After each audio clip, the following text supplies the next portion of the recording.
Gandang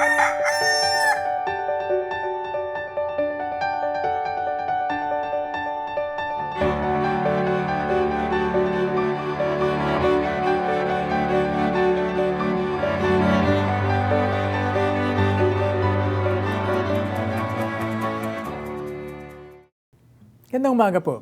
Magkapet, pandasal po muna tayo. Tuwing ika-4 na Huwebes ng buwan ng Nobyembre, parang katulad po ngayong araw na to, ang mga kapatid natin sa Amerika ay nagdiriwang ng Thanksgiving Day.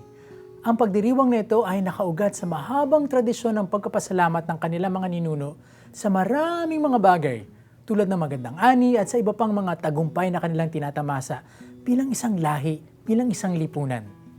Tunay nga naman pong marapat na tayo ay maging mapagpasalamat. Hindi lamang minsan sa isang taon, kundi sa tuwing tayo ay may pagkakataon. Kapag tayo ay nagpapasalamat, inaalala natin ang kabutihan ng ating Diyos sa ating buhay. Sa ating pasasalamat, pinapatatag natin ang ating pananampalataya sapagkat sa ating pagpapasalamat, nababatid natin na kailanmay hindi tayo nagiging salat sa biyaya. Lagi tayong puspos ng biyaya at ang pusong mapagpasalamat ay tunay ngang puno ng ligaya. Sa katunayan, pansinin po ninyo ang mga tunay na masasayang tao.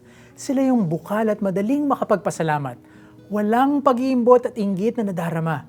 Lagi lamang nagpapasalamat, maliit man o malaking biyaya. Kaya nga mga kapamilya, mamuhay tayo ng may pagkapasalamat sa ating puso. Ito ang magtatawid sa atin sa panahon ng lungkot at kabiguan. Ako po si Bro Arnold na nagpapaalalang lagi-lagi po tayo magpasalamat. Thank you po.